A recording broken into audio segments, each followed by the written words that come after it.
저는 지금도 잊지 못하는 참 끔찍한 체험이 하나 있습니다. 제가 어릴 때부터 서울을 이렇게 왔다 갔다 했는데 서울 국민학교 2학년 때 올라가서 창경원을 갔습니다. 부모님과 손을 잡고 가서 얼마나 좋은지 몰라요. 따뜻한 봄날이었던 걸로 기억이 되는데 거기 창경원에 가서 모든 아주 아름다운 것들도 많이 보고 그 당시에 노는 것들이 그렇게 변변찮았어요. 그래서 창경원에 아무나 그렇게 갈 수 있지 않았습니다. 거기에 그 당시에 제가 기억하기로 아이들이 이렇게 놀 수 있는 그런 놀이기구도 좀 있었던 것 같고요. 그 다음에 그 안에 가면은 이제 과자를 팔았습니다. 특별히 그 맛있었던 게 솜사탕. 그 솜사탕을 먹고 이렇게 구경을 하는데 정신없이 이렇게 구경을 하는데 갑자기 정신을 차려보니까 아버지 어머님이 안 계신 거예요. 아빠 엄마가 안 보이는 거예요. 처음에는 어디 계시겠지 하고 두리번 살피는데 10분을 찾아도 20분을 찾아도 안 계신 거예요. 그때까지만 해도 그렇게 좋아 보이던 그 창경은 그렇게 꿀맛같이 달던 그 솜사탕 맛이 말이죠. 아버지 엄마가 없는 걸 알고 우리가 잃어버린 거예요. 아빠 엄마를 제가. 그러고 나니까 그 창경원이 지옥이에요.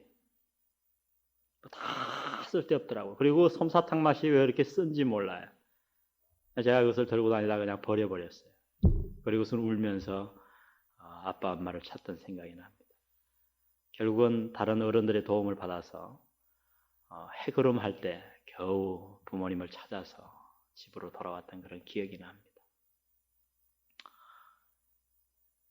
제가 그 기억을 떠올리면서 요사이 성령 하나님을 쭉 연구하면서 그 생각이 갑자기 제 마음에 솟아올랐어요. 여러분, 우리가 이 세상에서 잠시 우리가 모를 때에 이 세상에 분명히 재미가 있고 쾌락이 있습니다. 그러나 여러분이 한 가지 제가 분명히 말씀드릴 수 있는 것은 여러분이 이 세상에서 아무리 높은 좋은 지위에 있고 아무리 경제적으로 안정된 삶을 산다고 해도 여러분이 하나님과의 관계가 잘못되어져 있으면 그것은 지옥이에요. 그것은 우리에게 아무런 축복이 되지 않아요. 제가 아버지 어머니의 손을 잡고 같이 그 솜사탕을 먹고 창경원을 구경할 때 거기는 천국이었습니다. 그러나 그 환경이 바뀐 게 조금도 아니었어요. 똑같은 창경원이었고 똑같은 솜사탕이었는데 제가 어릴 때 부모님을 잃고 나니까 저 혼자가 되고 나니까 말이죠. 그 창경원이 하나도 보기가 싫고 그 솜사탕이 그렇게 쓸 수가 없더라고요. 마찬가지. 우리가 이 땅에 사는 동안도 마찬가지입니다. 우리가 아무런 좋은 집에 살고 모든 것이 잘 돌아간다고 해도 기억하십시오. 우리가 하나님과의 관계가 잘못되어 있으면 그것은 우리에게 그곳이 곧 지옥인 줄 믿습니다.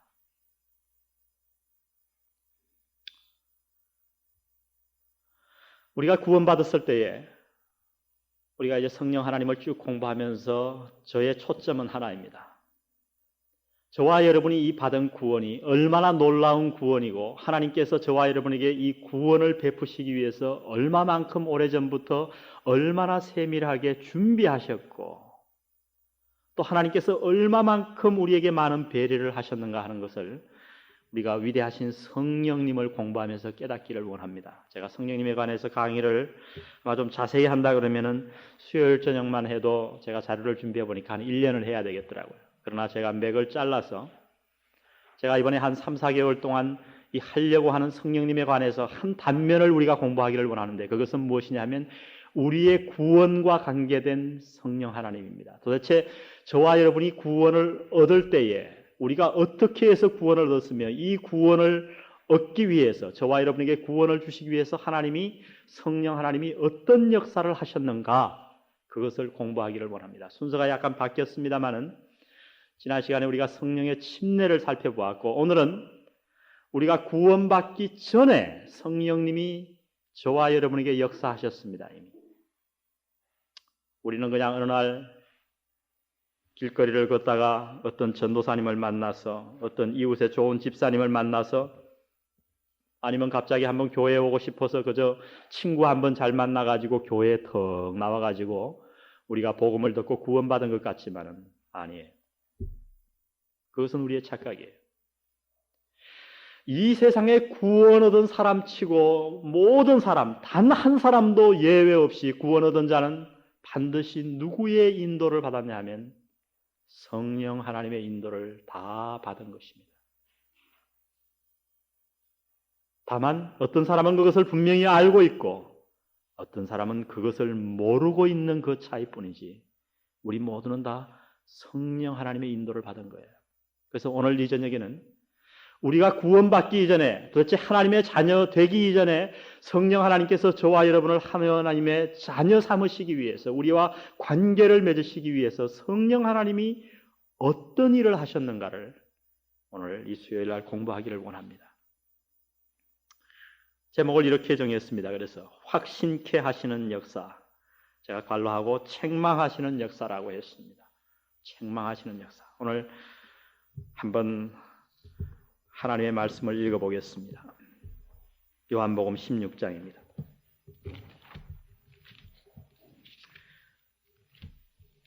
성경 말씀이 다 중요합니다만은 특별히 요한복음 16장 오늘 읽을 이 8절에서 11절 말씀은 성령 하나님에 관한 성경의 가르침 중에 상당히 중요한 말씀이라고 할 수 있겠습니다. 175페이지 8절을 제가 읽습니다. 7절부터 여러분의 이해를 위해서 제가 읽겠습니다. 그러하나 내가 너희에게 실상을 말하노니 내가 떠나가는 것이 너희에게 유익이라. 내가 떠나가지 아니하면 보혜사가 너희에게로 오시지 아니할 것이요 가면 내가 그를 너희에게로 보내리니 그가 와서 죄에 대하여 의에 대하여 심판에 대하여 세상을 뭐하시리라? 책망하시리라. 죄에 대하여라 함은 저희가 나를 믿지 아니하며 의에 대하여라 함은 내가 아버지께로 가니 너희가 다시 나를 보지 못하며 심판에 대하여라 함은 이 세상 임금이 심판을 받았습니다. 성령 하나님께서 이 땅에 오셨습니다. 지난 시간에 우리가 그것을 성령 침례 사건, 오순절날 성령 하나님이 이 땅에 특별한 임무를 띠고 오셨다는 말씀을 들었습니다. 성령 하나님이 이 땅에 오셔서 여러 가지 이제 사역을 합니다. 우리가 그것들을 앞으로 살펴볼 거예요. 크게 앞으로 세 가지로 나눠서 우리가 성령 하나님의 사역을 살펴볼 것입니다. 첫 번째는 우리가 구원받기 전에 성령 하나님께서 하시는 역사, 사역. 그리고 우리가 예수 그리스도를 영접할 때에 성령 하나님께서 우리 안에 놀라운 변화를 일으키시는 사역. 그 가운데 하나가 이미 우리가 지난 시간에 공부한 성령의 침례입니다. 성령의 내재하심, 성령의 인치심, 성령의 보증하심, 이런 모든 것들은 우리가 구원받는 그 순간 일어나는 거예요. 구원받기 전, 구원받는 그 순간, 그 다음에 우리가 성령의 역사를 또 한 가지로 나눠볼 수 있어요. 그것은 뭐냐면 우리가 구원받은 후에 그러면 성령님은 팔짱 끼고 주무시느냐? 아니에요. 구원받은 후에도 저와 여러분과 가장 밀접하게 삼위 하나님 가운데서 역사하시는 분이 누구냐면 성령 하나님이에요. 불행하게도 많은 성도님들이 그것을 모르고 살아가고 있지만, 그래서 구원받은 후에 있는 수많은 사역들을 앞으로 하나하나 다 살펴볼 것입니다. 성령 하나님께서 이 땅에 오셔가지고 여러 가지 사역을 많이 하셨지만 그 가운데 가장 중요한 사역 가운데 하나가 오늘 저와 여러분이 공부할 바로 이 확신케 하시는 역사입니다. 다른 말로 말하면 책망하시는 역사예요. 먼저 이 정의를 한번 살펴보겠습니다. 우리 다 같이 한번 읽어볼까요? 시작. 성령께서 구원받지 못한 사람의 마음에 진리를 비추어 구원받을 필요가 있음을 알게 하시는 역사. 자, 여러분 잘 읽으셔야 됩니다. 구원받지 못한 사람의 마음에 진리를 비추어요. 그래서 구원받을 필요가 있음을 알게 하시는 역사입니다. 물론 성령 하나님께서는 구원받은 이후에 구원받은 사람에게도 때때로 책망하십니다. 책망하시는 역사를 하세요. 그러나 오늘 그것은 나중에 다루기로 하고 구원받기 전에 책망하시는 역사, 확신케 하시는 역사를 좀 살펴보려고 합니다. 즉 다른 말로 말하면 이 성령 하나님의 책망하시는 역사가 없다면 이 세상에 구원받을 사람이 아무도 없다고 하는 거예요. 단 한 사람도 구원받을 사람이 없어요.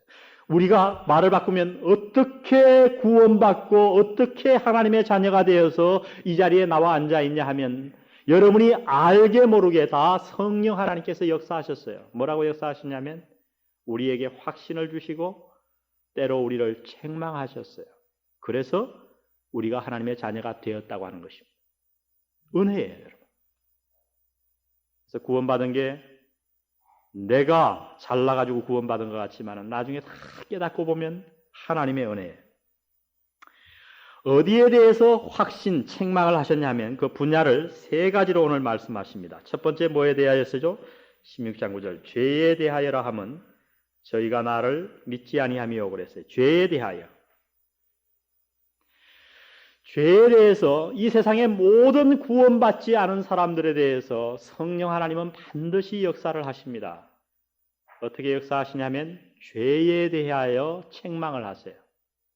죄에 대해서 책망을 하는데 어떤 확신과 책망을 주시냐면 두 가지를 주십니다. 첫 번째는 죄의 심각성을 깨닫게 하세요. 역사하십니다. 여러분, 구원받지 못한 사람의 가장 심각한 문제가 뭔지 아세요? 그건 뭐냐 하면 죄가 얼마나 심각하다고 하는 것을 깨닫지 못하는 거예요. 한번 잘 여러분 관찰해 보세요. 여러분이 아무리 전도하고 싶은데 전도하려고 해도 안 믿는 사람들 있죠. 그 사람들의 문제가 뭐냐면 왜 안 믿냐 하면 죄가 얼마나 심각한지 몰라서 그래요. 죄를 너무 가볍게 보는 거예요. 죄를 어느 정도로 보냐 하면 그저 죄는 하나의 단순한 실수지 뭐 그럴 수 있지. 그리고 나쁜 습관이겠거니 죄는 내가 노력해서 습관만 고치면 되지. 또 내가 약해서 짓는 거지 뭐 사람이 다 약하잖아. 그냥 이 정도로 생각하고 지나가는 사람들이 많아요. 참으로 놀라운 것은 이미 구원받은 사람들 가운데서도 죄를 이렇게 가볍게 취급하는 사람들이 있다는 거예요. 왜 구원받지 못하는가? 또 왜 신앙에 대한 성숙이 부흥이 일어나지 않는가? 다 그 원인을 살펴보면요. 죄를 너무 가볍게 보는데 그 원인이 있어요. 죄가 얼마나 흉악하고 죄 문제가 얼마나 심각하고 이 죄가 우리를 얼마나 파괴하는지를 올바로 보는 사람이면 반드시 하나님께 돌아오게 돼 있어요. 모든 불신자의 마음속에는 이 죄를 관가합니다. 그런데 그런 사람 마음속에 성령 하나님이 역사하십니다. 오셔가지고 뭘 가르치냐면 얘야 죄가 얼마나 심각한가를 가르치시기 시작하는 거예요. 여러분 여기 다 여러분이 구원받을 때를 한번 생각해 보세요. 뭐 옛날에는 하나도 죄가 아니었던 것이 예수 믿고 나니까 다 죄 아닙니까? 옛날에는 그냥 화나면 뭐 쌍소리 마음대로 마음대로 욕해도 괜찮았는데 예수 믿고 나니까 그게 다 죄예요. 옛날에는 화나면 그저 와이프한테 마누라한테 막 눈 홀기던 게 그게 당연한 거였는데 예수 믿고 나면 뭐예요? 그게 다 죄예요. 성령님의 역사 가운데 중요한 역사가 뭐냐면 죄의 심각성을 저와 여러분에게 깨닫게 하는 거예요. 그러므로 사랑하는 성도 여러분, 성령 하나님께서 아무리 작은 죄라도 적은 죄라도 지적할 때에 그 지적을 아프게 받으시기를 주의 이름으로 축원드립니다. 성령 하나님께서 우리의 죄를 찔러주실 때에 우리의 마음을 강팍하게 하지 마세요. 이스라엘 백성들의 저주받은 이유가 뭐였냐 하면 그들이 실수해서 죄를 보면서 저주받은 게 아니에요. 문제는 뭐냐면 하나님께서 그들의 잘못을 찔러줄 때에 그들이 자꾸 마음을 강팍하게 했어요. 그래서 이사야 선지를 통해서 하나님께서 말씀하시기를 너희는 마음이 강팍한 자요 이마가 단단한 자요 목이 곧은 백성이라.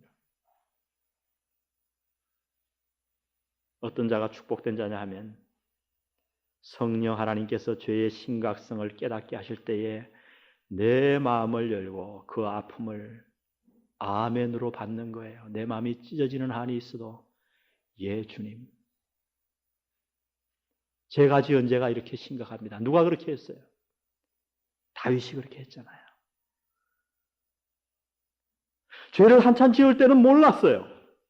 근데 어느 날 나단 선지가 와가지고 얘기를 하는 거예요. 비유를 들어서 얘기하며 이웃집 자기는 양이 100마리가 있는데 손님이 왔는데 이웃집의 자식과 같이 아끼는 양 한 마리를 손님 접대용으로 이웃집 양을 뺏어다가 바친 거예요.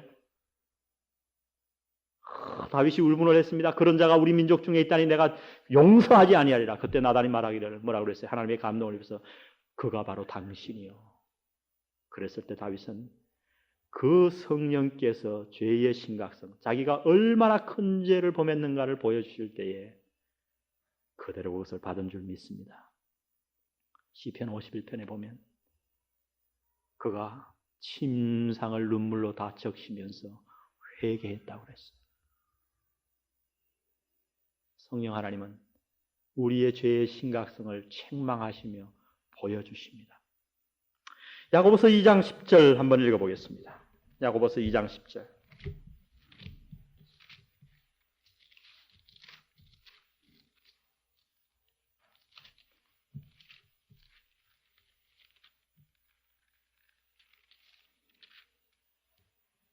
야고보서 2장 10절 372페이지.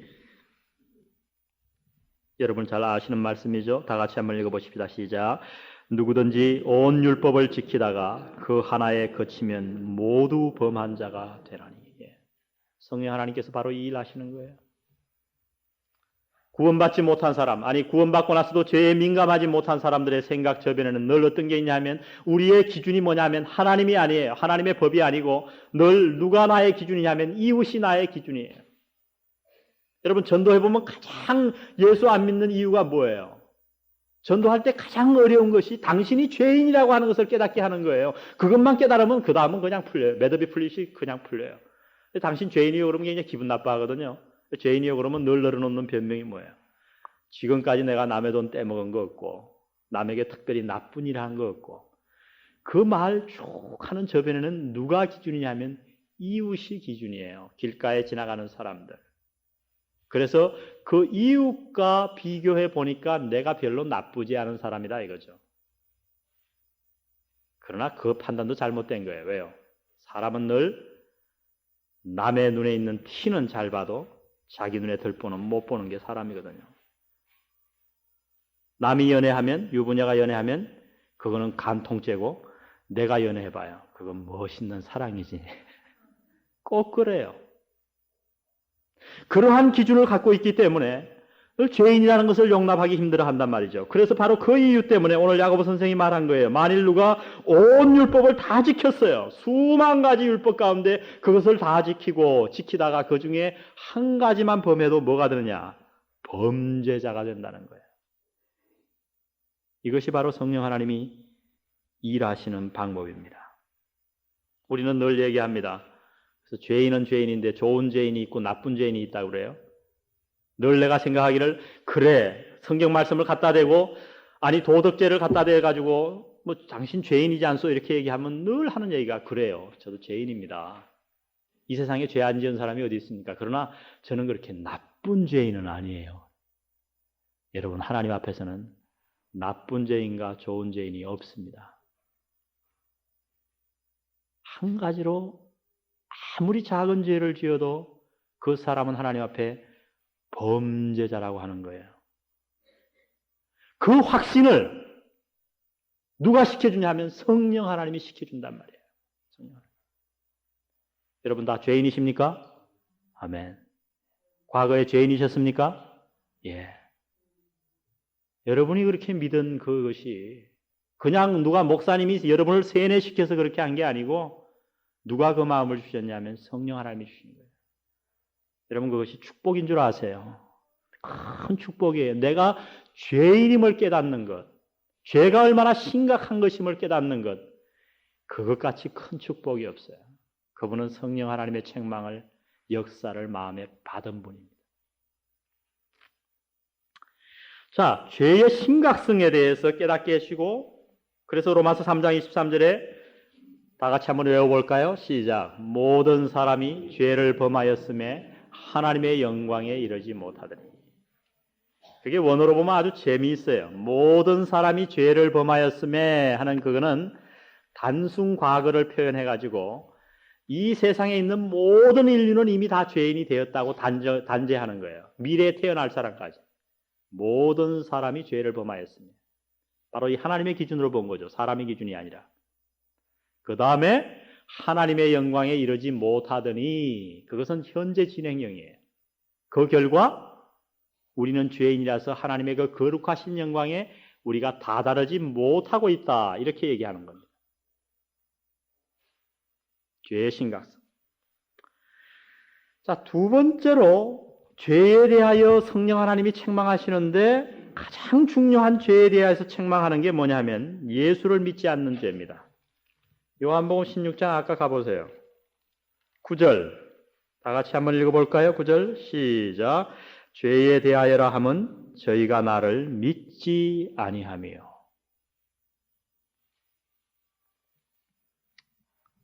여러분 이 세상에서 가장 큰 죄가 뭔지 아세요? 우리는 늘 생각하기를 세상적인 개념은 뭐예요? 우리가 유교 전통에서 자랐으면 부모에게 불효하는 거, 제사 안 드리는 거, 남의 돈 떼먹는 거, 간음하는 거, 살인하는 거, 뭐 이런 게 큰 죄잖아요. 그러나 여러분, 성령 하나님은 그렇게 말씀하지 않았어요. 왜 사람들이 하나님 앞에 돌아오지 못하느냐 하면 성령 하나님의 확신을, 인도를 받지 않기 때문에 그래요. 성령 하나님은 죄에 대하여 우리에게 확신을 주시는데 어떤 확신을 주냐면 이 세상에서 우리 피조물이, 인간이 지을 수 있는 가장 큰 죄가 뭐냐 하면 그것은 예수를 믿지 않는 죄예요. 이게 안 믿는 사람은 이해가 안 갈 거예요. 성령님이 지금 인도하시는 겁니다, 여러분에게. 그 인도를 받으셔야 돼요. 그게 아멘으로 받아줘야 돼요. 지금 주님이 그 말씀하시는 거예요. 죄에 대하여라 하면, 자, 그가 와서 죄에 대하여, 의에 대하여, 심판에 대하여 세상을 책망하시리라. 그랬는데, 죄에 대하여라 하면 다른 죄도 많지만은 저희가 나를 믿지 아니하며. 여러분 한번 잘 왜 예수님이 이런 말씀을 하셨는가를 잘 제가 좀 여러분 다 아시는 진리지만 제가 좀 설명을 하겠습니다. 여러분 예수님이 십자가에서 무엇을 하셨습니까? 그것은 바로 죄에 대한 하나님의 진노를 십자가에서 모든 사람을 위해 대신 담당하셨어요. 그것이 예수님이 하신 일이에요. 그 구절에 대해서 여러 가지가 많지만은 우리 요한복음 16장, 16장을 그대로 손으로 두고 우리 고린도후서 5장 19절로 한번 가보세요. 고린도후서 5장 19절. 분명히 얘기하고 있어요. 지금 제가 드린 말씀을 요약해서 291페이지 고린도후서 5장 19절. 이는 하나님께서 그리스도 안에 계시사, 하나님이 그리스도 안에 계세요. 계시사 세상을 자기와 어떻게 하고요? 화목하게 하시며, 그 다음 중요한 말씀이 나오는데 저희의 죄를 저희에게 돌리지 아니하시고. 예수님이 십자가에서 하신 일이 뭐냐 하면 우리가 죄를 지어서 하나님은 죄를 용납할 수 없어가지고 죄만 보면 진노를 쏟아야 돼요. 그런데 우리가 다 모든 사람이 죄인이란 말이죠. 그래서 우리 모두를 보시기만 하면 하나님은 진노를 바라시게 돼 있어요. 왜? 우리가 죄인이니까. 그런데 예수님이 십자가에서 뭘 하셨냐 하면 하나님의 그 진노를 다 씻어버리게 하셨다는 거예요. 어떤 방법으로요? 자기가 우리의 죄를 다 담당하셨어요. 그래서 우리의 죄를 우리에게 돌리지 않게 하시려고 십자가에서 대신 고난받으셨다는 거예요. 여러분, 사람들이 왜 지옥 갈까요?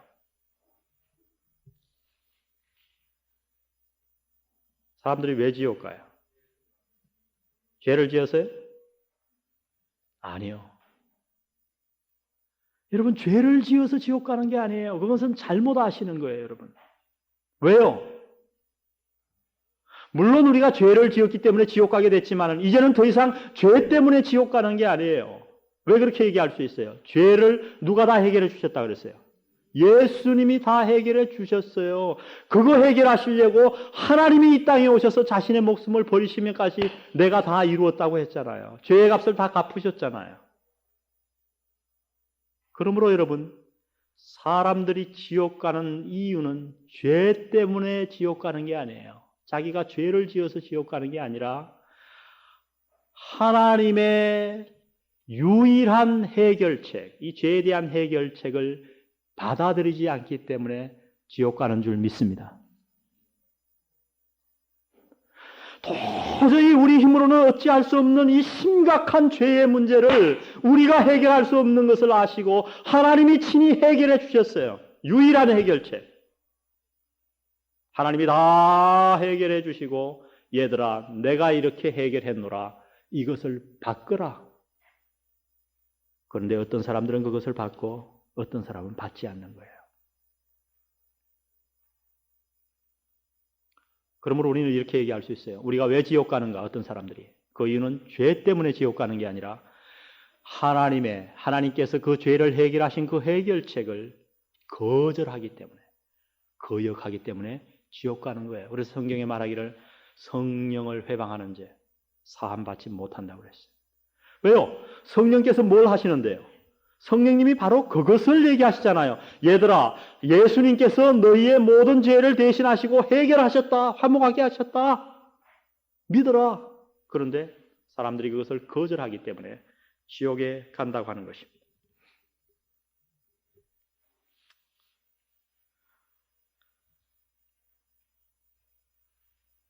예수님께서 지금도 수많은 사람들은 예수님이 그 모든 죄를 다 십자가에서 해결하셨음에도 불구하고 그것을 깨닫지 못하고 있는 거예요.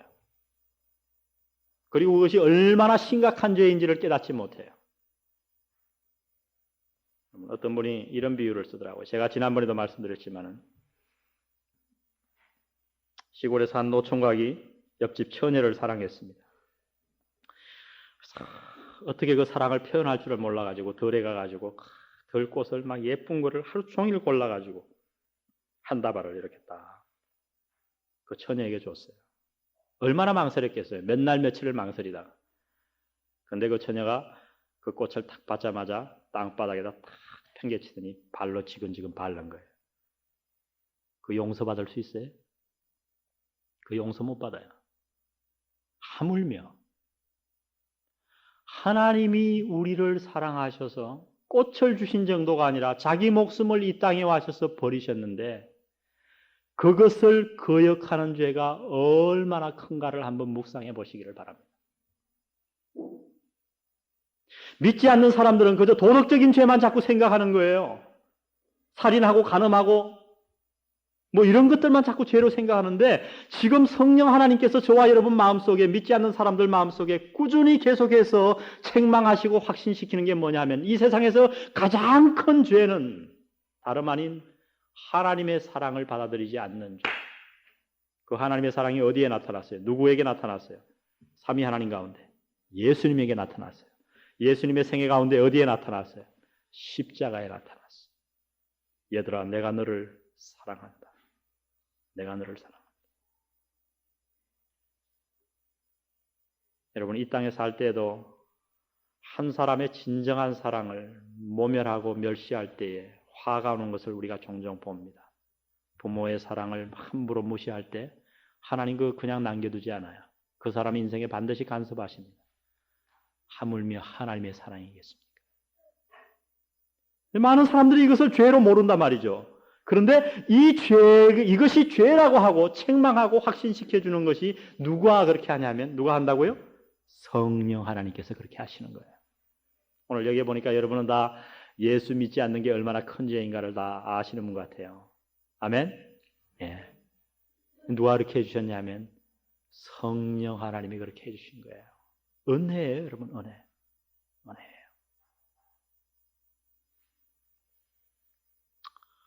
자, 두 번째, 죄에 대하여 책망하시고 확신을 시켜주시고 한국말로는 그냥 책망이다 이렇게 번역이 됐지만은 사실 영어로는 이 convict라 그래가지고 책망으로도 번역할 수 있고 때로 문맥에 따라서는 확신으로도 번역할 수 있어요. 두 번째는 의에 대하여. 자, 16장 10절 다 같이 한번 읽어보겠습니다. 시작. 의에 대하여라 함은 내가 아버지께로 가니 너희가 다시 나를 보지 못하며. 이 뭔 말씀일까? 성령 하나님이 이 땅에 오셔가지고 구원받지 않은 사람들 마음속에 의에 대해서 확신을 시켜주시고 책망을 하십니다. 어떤 의냐? 이 세상에 보면 사람마다 다 의의 기준이 틀려요. 의의 기준이 틀려요. 아주 극단적인 예를 제가 하나 들어보겠어요. 실제 있었던 일인데 한 선교사님이 에스키모인들에게 선교를 갔습니다. 그런데 그 에스키모인들은 어떤 풍습이 있냐 하면요. 연장은 안 빌려줘요. 절대로. 근데 누굴 빌려주냐면 마누라를 빌려줘요. 그래서 사랑하는 친구가 하면 꼭 마누라를 빌려줍니다. 같이 자라고. 그래서 이 선교사님이 갔는데 그 선교사님을 너무 사랑하니까 이 에스키모인이 자기 마누라를 빌려줬단 말이에요. 주겠다고 그러니까 이 선교사님이 그럴 수 있나요? 도저히 안 된다고 그랬더니 이 에스키모인이 이 선교사를 죽여버렸어요. 자기의 호의를 거절했다 그래가지고. 그래가지고 미국 정부에서 그것을 계속해서 추적해가지고 그 사람을 잡아가지고 그것을 영화로 만들었어요. 실제 있었던 일이에요.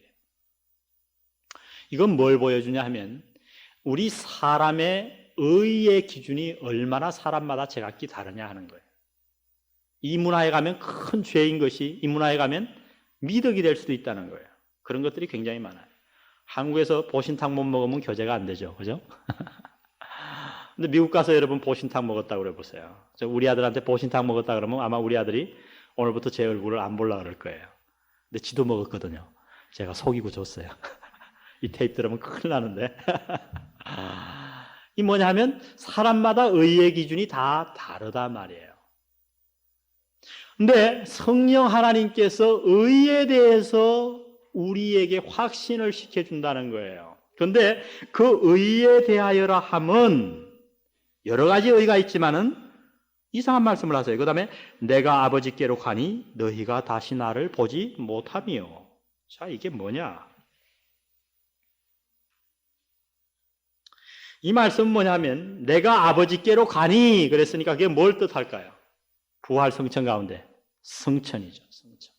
그것은 물론 성천하셨다는 말은 부활과 예수님의 죽음을 다 내포하고 있는 말씀이에요. 여러분, 이 세상 가운데 가장 완벽한 의인이 딱 한 사람이 있습니다. 누구겠습니까? 예수님이에요. 이 세상에 자신이 메시아라고 주장하는 사람도 많습니다. 박태선이가 그렇게 주장했고 수많은 이단들이 자기가 메시아라고 주장합니다. 또 어떤 사람들은 자신을 종교의 창시자라고 얘기합니다. 석가 참 훌륭한 분입니다. 왕자로 태어나서 그 모든 영화를 다 버리고 돌을 닦으셔서 부처가 되셨어요. 그러나 석가 자신도 자신이 의롭다고 얘기하진 않았어요. 후계자들이 그렇게 자꾸 만드니까 그렇게 된 거지. 석가는 고민하다가 뭐라고 그러냐면 인간을 표현하기를 인간은 가죽 주머니에 똥자루라 그랬어요. 더러운 것만 가득 차 있다. 그 올바로 깨달은 분들이에요. 공자, 맹자 다 한 사람도 자신을 완벽한 의인으로 얘기하지 않았어요. 그러나 예수님은 뭐라 그러신지 아세요? 너희 중에 누가 나를 죄로 책잡겠느냐. 그리고 히브리서에서 하시는 말씀이 저가 우리와 같이 한결같이 시험은 받으셨으되 죄는 없으시다고 했어요. 완벽한 의인이에요. 예수님은 이 땅에서 완벽한 삶을 살았어요. 그러나 그것만 가지고도 우리의 의의 기준이 되지 못합니다. 그는 돌아가셨어요. 십자가에서 죽으셨어요. 만약에 예수님이 십자가에서 죽으심으로 끝났다면 그는 의의 기준이 될 수가 없어요. 왜요? 죽음에 정복당했으니까. 그러나 예수님은 어떻게 하셨어요? 사흘 만에 그 죽음을 이기신 줄 믿습니다. 이 땅에 다 무덤이 있어요.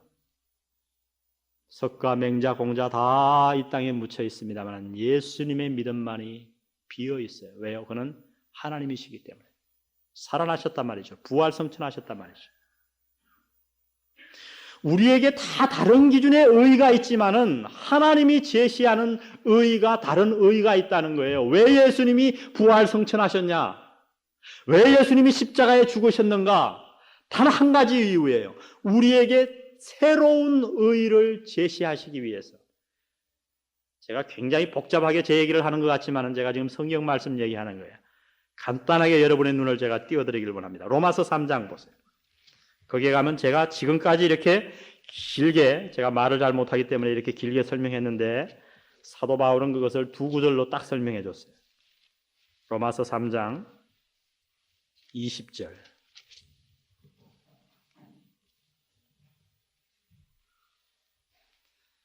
제가 읽습니다. 243페이지. 그러므로 율법의 행위로 그의 앞에 의롭다 하심을 얻을 육체가 어때요? 없나니 율법으로는 죄를 깨달음이니라. 그런데 이제는 아무도 율법으로 의롭다 하심을 못 얻는 그 상황에서 이제는 율법 외에 하나님의 한 뭐가요? 의가. 몇 개의 의가? 오직 한 개의 의가 나타났으니 율법과 선지자들에게 증거를 받은 것이라. 곧 예수 그리스도를 믿음으로 말미암아 모든 믿는 자에게 미치는 하나님의 의인이 뭐가 없어요? 차별이 없느니라. 죄가 많은 사람이나 적은 사람이나 차별이 없어요. 한 의가 새로 나타났어요. 그 의가 뭐냐 하면 예수 그리스도를 믿음으로 말미암아 모든 믿는 자에게 다 미치는 한 의가 새로 나타났다는 거예요.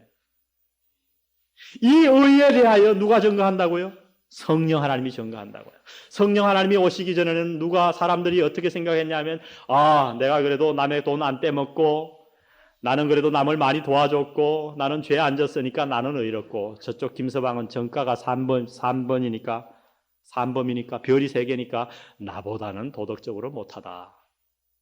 다 무효화시키시고, 성령 하나님께서 무슨 의를 가르쳐 주신지 아세요? 의에 대해서 믿지 않는 사람과 우리에게 확신을 시켜주는 거예요. 뭐가 의라고요? 율법으로 얻은 의는 아무 소용이 없다는 거예요. 왜요? 율법으로 하나님 앞에 의롭다함을 얻을 육체가 있어요, 없어요? 없어요. 도덕적으로 잘 살아도 없고 잘못 살아도 없고 아무도 없어요. 그런데 이제 한 의가 나타났어요. 그 의가 뭐냐 하면 예수 그리스도를 통해서 나타났다는 거예요. 근데 그 의를 왜 성령 하나님이 오시면 저들에게 확신시켜 주시냐 하면 예수님이 간단하잖아요. 내가 아버지께로 가니 너희가 다시 나를 보지 못하며. 예수님이 이 땅에 동안 33년 사시면서 3년 공생애 동안 하신 일이 뭔지 아세요? 바로 이 의를 가르치려고 그랬던 거예요. 얘들아, 율법으로는 안 된다. 믿음으로 구원받는다. 근데 예수님은 3년 있다가 가르치고 떠나셨잖아요. 예수님이 떠나시고 나니까 이 세상에 그것을 가르칠 사람이 없어요. 그래서 예수님 대신 다른 보혜사가 오셨어요. 그분이 누구예요? 성령 하나님이.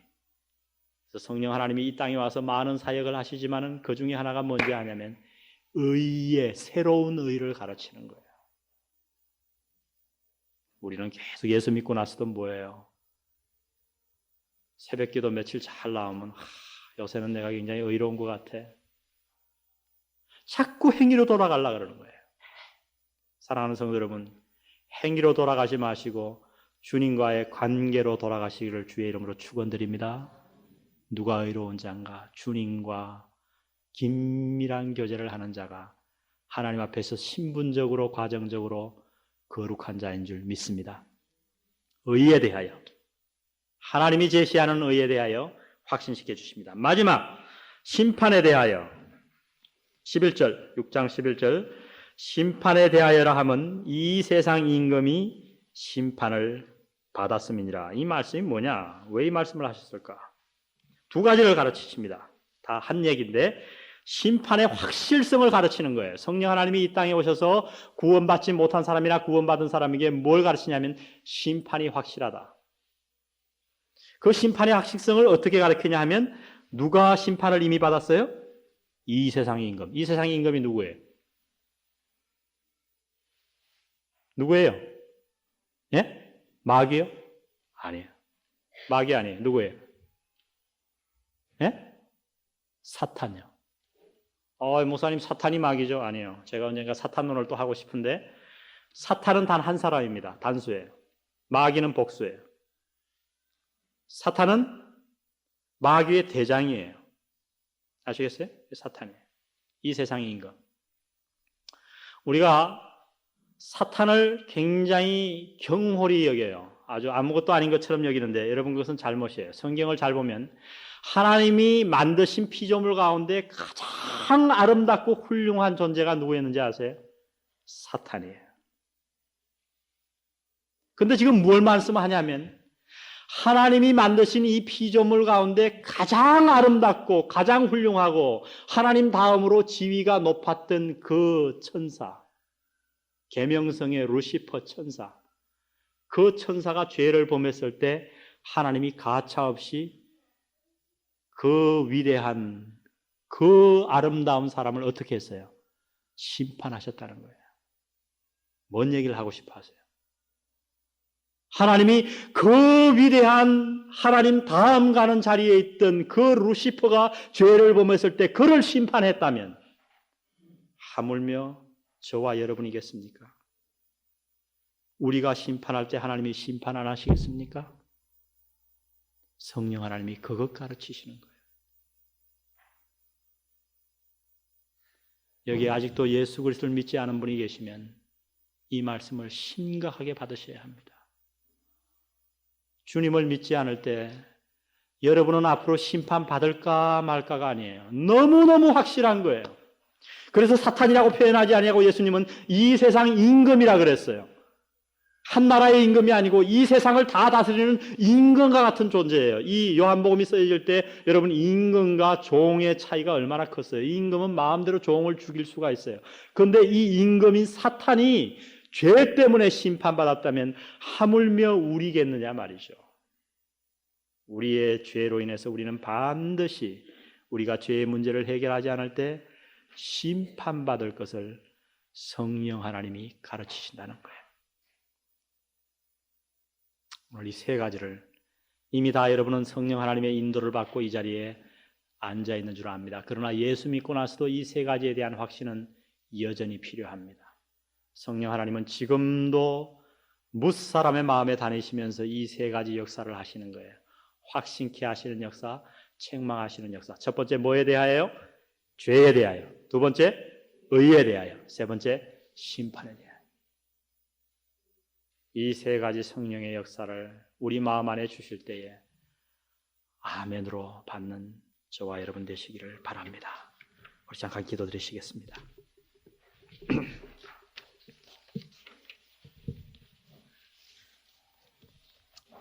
아버지 하나님, 우리가 잘나서 구원받은 것 아니고 오늘 말씀 듣고 보니 성령 하나님께서 나 같은 것이 무엇인데 부족한 저희들을 구원하시기 위해서 이렇게 여러 가지로 확신 주시고 책망해 주심을 저희들이 배웠습니다. 주의 은혜를 다시 한번 이 저녁에 찬양드립니다. 아버지 하나님, 지금도 주님께서 죄에 대해서, 의에 대해서, 심판에 대해서 저희들에게 확신을 주실 때에 이것을 한 귀로 듣고 한 귀로 흘리지 말게 하시고 우리의 삶의 중앙에 모시고 우리의 마음 가운데 모셔서 이 확신 주시는 하나님의 역사에 반응할 수 있도록 저희를 축복해 주옵소서. 예수님의 이름으로 기도드렸습니다. 아멘. 찬송 한 장 부르시고 모든 예배 마치겠습니다. 336장.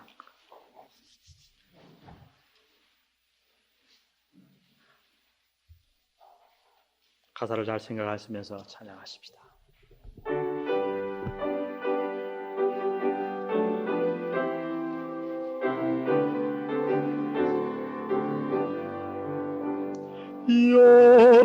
오랫동안 주 떠나 세상 연락을 즐기고 저 흉악한 죄에 빠져서 그네를 잊었네. 오 사랑의 예수님, 내 맘을 곤념 곧 들어와 나와 동거하며 내 생명이 되소서. 죄악에 죽을 인생을 불쌍히 여기사 저 하늘의 영광 버리고 이 세상에 오셨네. 오 사랑의 예수님, 마음을 권념니다. 곧 들어와 나와 동거하며 내 생명이 되소서.